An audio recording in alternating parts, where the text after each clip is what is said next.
दोनों अंतर है। तस्वीर में सब साथ दिखेंगे, एक तस्वीर लगी है, एक तस्वीर लगी है। आप अंदाजा लगा कर देखिए, खुद तो जरा विचार कर कर देखिए कि तस्वीर में सब साथ रहेंगे, पर तकदीर जब विपरीत होती है, दुख जब हमारा पकड़ लेता है, तब कोई साथ नहीं देता। जितने लोग तस्वीर में हैं उनको फोन कर कर बोलना मुझे 5 लाख की जरूरत है। जी तो देगी क्या? मौसा जी तुम दोगे? मौसी तुम दोगे? घूमने गए काशी में, गंगा जी में बैठे नाव में तस्वीर खिंचवाई, फोटो खिंचवाया, साथ घूमे, सारी दुनिया में घूमने गए, एक साथ फोटो खींचा था। और जितने लोगों का तुमने साथ में फोटो खींचा, इन्हीं के जब जीवन में दुख आए, जितने लोगों का फोटो खींचा है, इन सबको फोन कर कर कहना मुझे 5 लाख रुपए की जरूरत है, दे देगी क्या? मुझे 4 लाख की जरूरत है, दे दोगे क्या? मुझे 3 लाख की जरूरत है, दे दोगे क्या? बोलो री जी देगा कोई? कोई नहीं। ये केवल तस्वीर में साथ है, पर तकदीर जब विपरीत दिशा की ओर जाती है, जब दुख हमारे सम्मुख में आकर खड़ा होता है, कोई साथ नहीं देता। उस समय पर जब तकदीर बिगड़े, तब कोई साथ ना दे, तब तुम्हारा चढ़ाया गया एक लोटा जल तुम्हारी तकदीर को फिर पलट देता है, फिर पलट देगा। इसलिए सारी समस्या का हल श्री शिवाय नमस्ते भाव से, स्मरण से, आनंद से कहा जाता है। पलटे कौन? एक पत्र करके आराधना करी तो वहां तक भी पहुंच। राम शिव से दूर नहीं है, शिव राम से दूर नहीं, कृष्ण शंकर से दूर नहीं, कृष्ण शंकर कृष्ण से दूर नहीं। दोनों सम हैं, साथ हैं, दोनों मिले हुए हैं। ये दुनिया का भ्रम है कि वो कोई कहता है हम शंकर वाले, कोई कहता है हम कृष्ण वाले, कोई कहता है हम राम वाले। ये दुनिया का भ्रम है, भ्रम से दूर रहिए। ब्रह्मा विष्णु महेश तीनों एक हैं। शंकर जी की आरती में, जगन्नाथ जी की आरती में, राम जी की आरती में, कृष्ण जी की आरती में, सबकी आरती में अंतर मिलेगा। एक एक देवता की आरती की किताब उठाओ, मोबाइल पे निकालो, सबकी आरती पढ़कर देखिए। देवी जी की आरती पढ़ोगे तो देवी का नहीं मिलेगा, राम जी की पढ़ोगे तो राम जी का मिलेगा, कृष्ण की आरती पढ़ोगे कृष्ण का मिलेगा, जगदीश की आरती पढ़ोगे जगदीश का मिलेगा, सत्यनारायण भगवान की पढ़ोगे सत्यनारायण भगवान का मिलेगा। केवल एक शंकर भगवान की आरती है जिसमें तीनों देवताओं का मिलता है। ब्रह्मा विष्णु सदा शिव जानत अविवेका, बाबा जानत अविवेका, अक्षर के मध्य ओम अक्षर के मध्य यह तीनों एका। सारे देवताओं की आरती में एक देवता की आराधना मिलती है, केवल शिव की आरती में 3 देवताओं की आराधना मिलती है। अक्षर माला वनमाला मुंड माला धारी, भोले मुंड माला धारी, त्रिपुरारी कंसारी, त्रिपुरारी कंसारी, भोले माला धारी। 3 फिर 3 आ गए, हर जगह पर 3 है। श्वेतांबर पीतांबर वागांबर भोले बागांबर, फिर 3। पूरी आरती के अंतर्गत त्रिगुणाकार भगवान ब्रह्मा विष्णु महेश तीनों की आराधना है। सारी आरतियां उठाकर देख लिए, केवल एक देवता की आराधना मिलती है। और शंकर भगवान की आराधना में 3 देवता की आराधना साथ होती है। केवल 3 देवता की नहीं, शिव महापुराण में, स्कंद पुराण में, लिंग पुराण में, नर्मदा पुराण में, ब्रह्म वैवर्त पुराण में, कूर्म पुराण में, नारद पुराण में, अग्नि पुराण में, सारी पुराणों को उठाकर देखिए। सारी पुराणों में लिखा है शंकर भगवान को यदि हम 1 लोटा जल चढ़ाते हैं तो केवल वो जल शंकर अकेले को नहीं मिलता, 33 कोटि देवताओं को भी प्राप्त हो जाता है, केवल 1 लोटा जल। और भ्रम में न जाइए।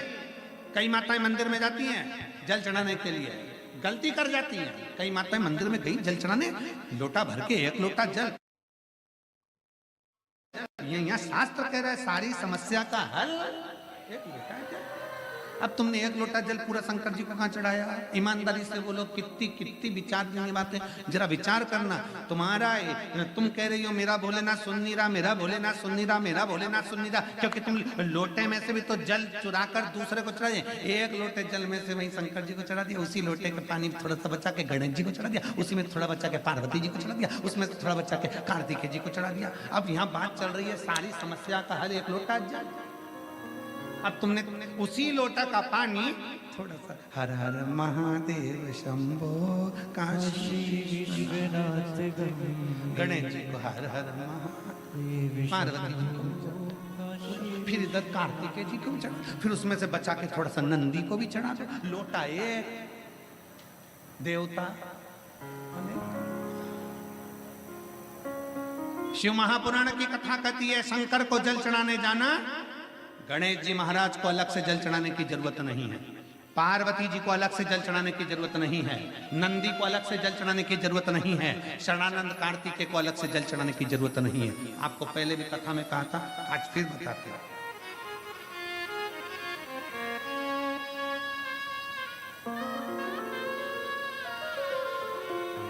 जैसे ये शिवलिंग, ये जलाधारी, ये चल, ये शिवलिंग, ये गोल जो जलाधारी है किसका हस्त कमल है?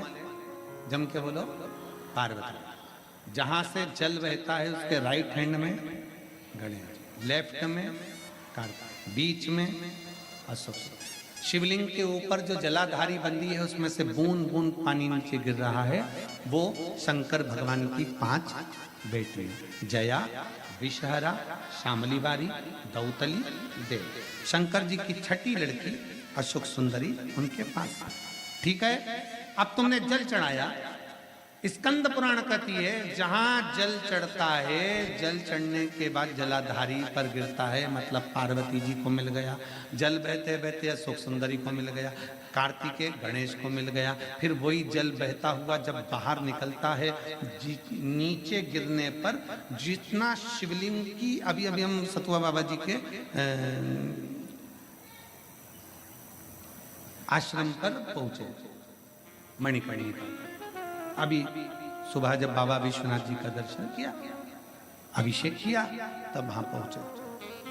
अगर आस्था चैनल वालों के पास अगर वो शिवलिंग का अगर वो फोटो हो बाबा जी के धाम आश्रम का जहां हमने अभिषेक कर रहे थे, जल चढ़, तो वहां पर पारस शिवलिंग का अभिषेक करने के बाद में नीचे जो जलाधारी है, जलाधारी में से जहां से पानी गिरता है, ये पानी जो नीचे गिर रहा है, पानी यहाँ आया और यहाँ से जो नीचे गया, मतलब जितनी परिधि मोटी है उतनी परिधि, जितना पानी यहाँ से लेके यहाँ तक जमीन पर जाता है उतनी दूरी में 64 योगनियां हैं, और फिर पानी यहाँ से जो आगे बढ़ता है वहां पर 33 कोटि देवी देवता हैं। मतलब एक लोटा जल सारे देवताओं को प्राप्त हो जाता है। तुम्हें अलग से गणेश जी को, अलग से किसी देवी देवता को, अलग से किसी देवता को जल की जरूरत नहीं पड़ती। तुम सोचो कि मैं गणेश जी को भी जल चढ़ा दूं, गणेश जी पास में बैठे, तुमने सोचा पार्वती जी को जल चढ़ा दूं, पार्वती जी पास में बैठी हैं, तुमने सोचा कि कार्तिकेय को जल चढ़ा दूं, ना ना, शंकर जी को चढ़ाया, सबको मिल। मंगलवार का व्रत करते हो, जम के बोलो, कोई करता होगा, आप में से कोई करता होगा, हनुमान जी। शुक्रवार का व्रत संतोषी माता का, लक्ष्मी जी। शनिवार का व्रत बोलो बोलो, जम के बोलो, जम के तो बोलो, शनि महाराज जी। गुरुवार का व्रत बृहस्पति। अब कभी अगर मौका मिले तो एक बार स्कंद पुराण पढ़ना। स्कंद पुराण का काशी खंड स्मरण करिएगा या अवंतिका खंड स्मरण करिएगा। स्कंद पुराण के अवंतिका खंड में, काशी खंड में वर्णन मिलता है।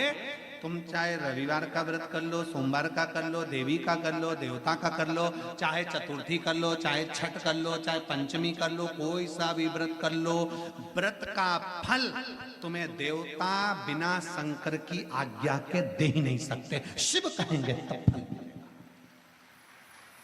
शंकर कहे तो फल मिले। किसी का भी व्रत करो, आज्ञा शिव की हो, निवेदन शंकर का हो। इसलिए शिव महापुराण की कथा कहती है कि तस्वीर में जितने साथ हैं ये तुम्हारी विपरीत तकदीर में साथ। ड्राइवर ले जा रहे। और अंत समय प्रभु आना पड़ेगा, वचन दिया तो निभाना पड़ेगा। आए ना आए प्रभु कुटुंब कबीला, अंत समय प्रभु आना पड़ेगा, वचन दिया तो निभाना पड़ेगा। कोई साथ नहीं देगा, कोई नहीं आने आएगा वही जिसका तुमने स्मरण किया।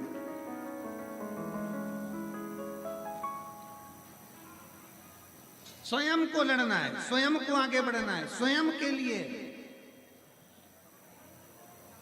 अग्रणी होता है।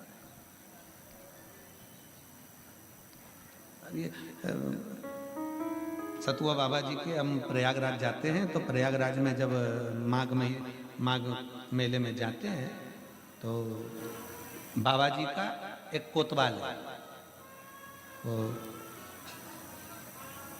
है भैरव बाबा। तो वो एक हाथ में तो भाला रखता है और दूसरे हाथ में माला रखता है। अब कितनी प्रेरणा देता है कि एक संत, साधु, महाराज, ब्राह्मण, तपस्वी ये हमको प्रेरणा दे रहा है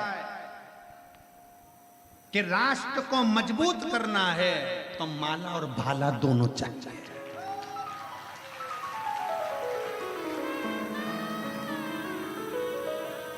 उनको देखकर प्रसन्नता होती है। संत प्रेरणा दे रहे हैं कि माला और भाला की जरूरत है,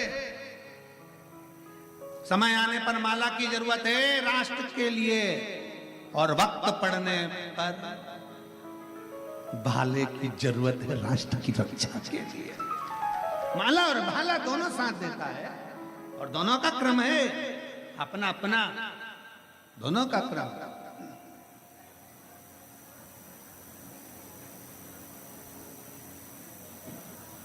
शिव कथा कह रही है, शंकर की कथा कर रही है।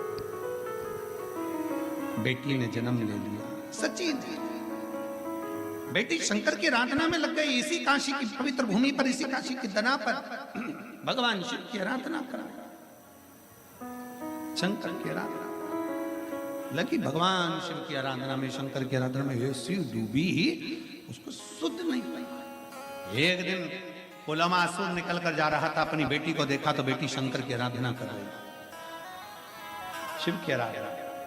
पुलमा ने पूछ लिया ये कौन है, ये तूने क्या बनाया?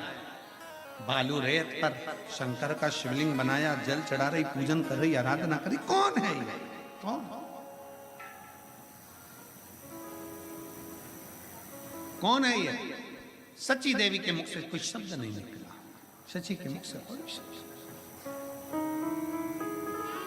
कोई शब्द। पूछा तेरा भाग्य बनाने वाला तो मैं हूं, तू मेरी बेटी, तू मेरी पुत्री है, तेरा भाग्य बनाने वाला मैं हूं। सची देवी ने अपने मुख से कह दिया पिताजी जन्म देने वाले आप हैं, जन्म देने वाली माँ है, पर भाग्य पलटने वाला तो केवल एक है और वो देव अधिदेव महा। कैसे पलटेगा? कब पलटेगा?